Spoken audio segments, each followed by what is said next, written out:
Hello and welcome to my channel. I went to lose gaming, so I made a bet with myself. If I got the Primordial Jade Winged Spear to Refinement 5, before the Jade Cutter to Refinement 5, I would consider Constellation 6 Xiao. Alternatively, if I got the Jade Cutter to Refinement 5, I would soup up my Traveler. And if you've read the title of this video, you can guess which happened first.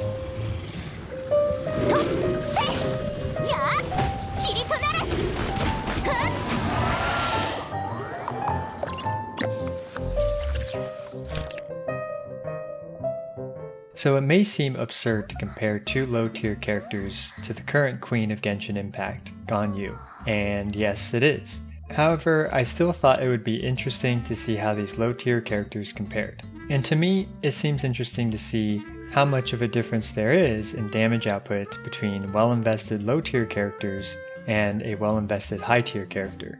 All of them are Constellation 6 as well. As a general rule of thumb, I do around 3 to 5 runs per character and pick the best run for each character. In this video, I will allow optimal teammate choices to bolster each of the characters' respective damage outputs. They'll all have Zhongli's Jade Shield up as well for many of the demonstrations. I'll have a couple examples of raw damage output, but let's be real, Traveler and Qiqi are going to need some help in order to perform. Just to be fair, if I use supports for Traveler and Qiqi, I will also use them for Ganyu. However, the vast majority of the damage needs to be dealt by Ganyu, Qiqi, and Traveler, and not by the supports.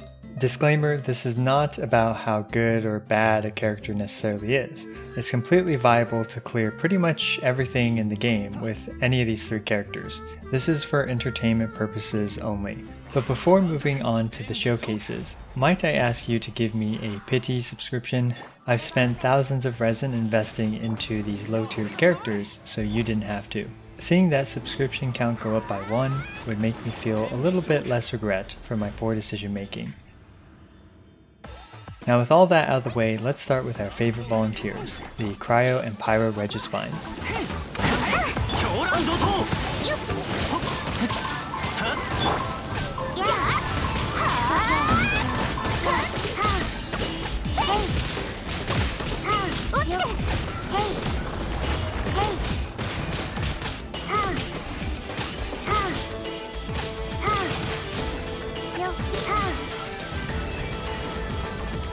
If we just look at their raw damage outputs, Ganyu being played without her C6 takes 3 charge shots to kill Pyrovine, and thus around 6.5 seconds, while Traveler is close to killing it in one go, but since she can't, she has to wait for her skill to be off cooldown to finish off the flower.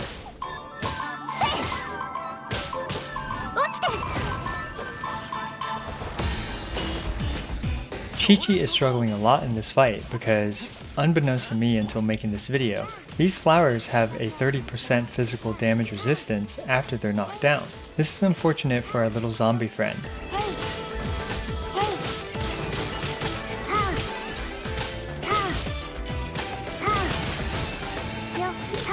Now let's see how their damage output improves if we mix things up just a tiny bit. Ganyu will use her C6, Qiqi and Traveler will both have a Thrilling Tales buff, as well as Klee's defense down to bolster their damage a bit.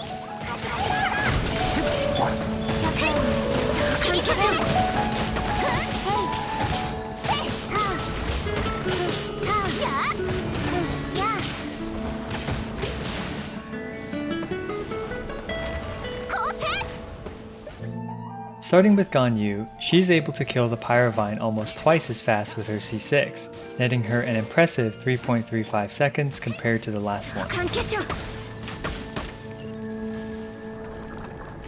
Qiqi shortened her time a lot as well, thanks to the attack buff and defense reduction.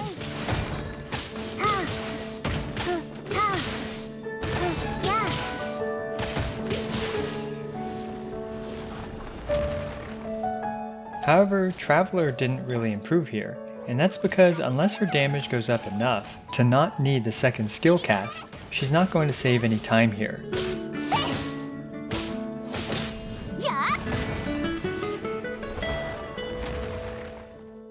So let's try min-maxing Traveler a bit to see if we can knock out Cryovine with just her burst and her E.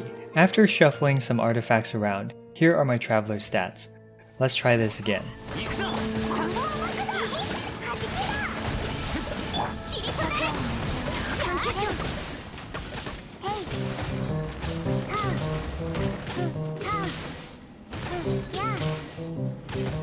And wow, Traveler was able to knock out Regisvine in an impressive 2.25 seconds. If Traveler is able to knock something out with her Q and E, whereas Ganyu still needs multiple charge shots for that same target, then Traveler, for those 2.25 seconds, will actually outperform Ganyu.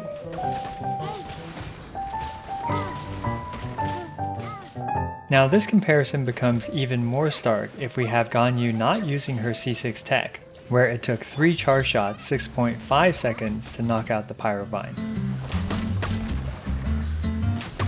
Of course, Traveler is only able to do this with her burst up and her skill off cooldown. Besides these 2.25 seconds, she is extremely lackluster, forced to rely on her sword attacks that are comparable to Qiqi's, and of course if Traveler is built with geo damage in mind, her sword attacks are going to be even worse than Qiqi's. But now let's take a look at a couple more comparisons. Thankfully, Dvalin has volunteered yet again for this video. And now let's pull out all the stops as well and take him down as fast as possible with each of these characters. I start timing right when Dvalin gets knocked out of the sky.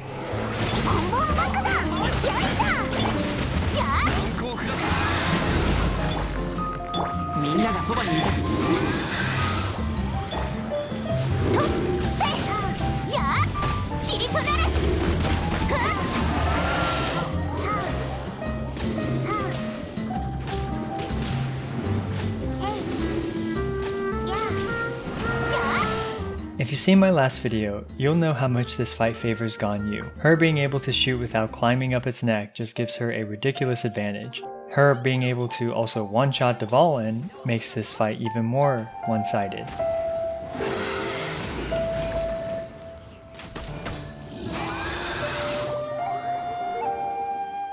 As for Traveler, even though she can pretty much one-shot Dvalin, her commute time really hurts her here.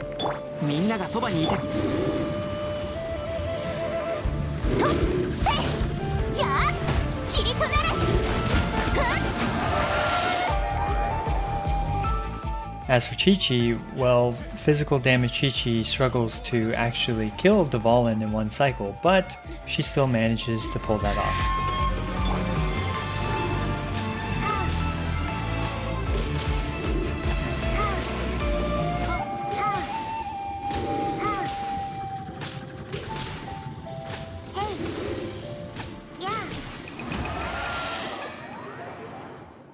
And now let's compare these three against the Childe fight.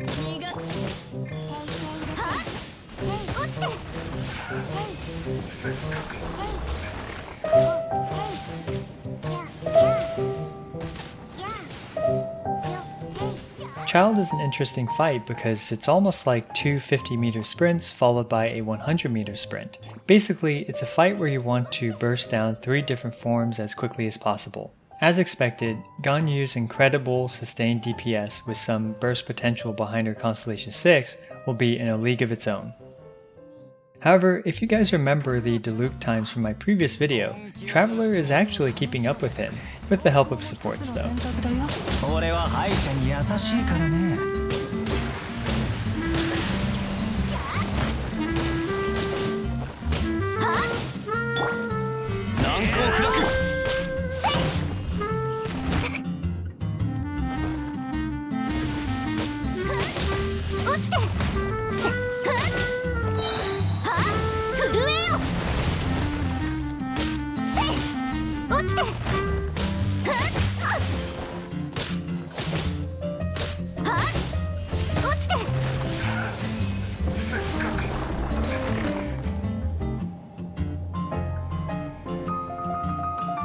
Fortunately for Qiqi, she's actually not too far behind. Ultimately though, I ask you, does it really matter if you're able to kill Regisvine 1 second, 2 seconds, or even 10 seconds faster? One thing that this video does actually demonstrate is that even a DPS Qiqi is face rolling everything, just not quite as fast as our Kokugo friend, Ganyu.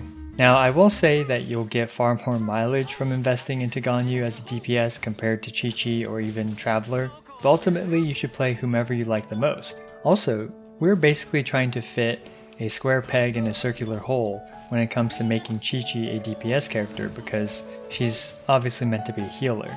And Traveler does best as a sub-DPS burst support type character, where she switches in, does a ton of geo damage, and then switches out. So making them as the main DPSs here is a bit silly, but you know, at least hopefully this provided some interesting content.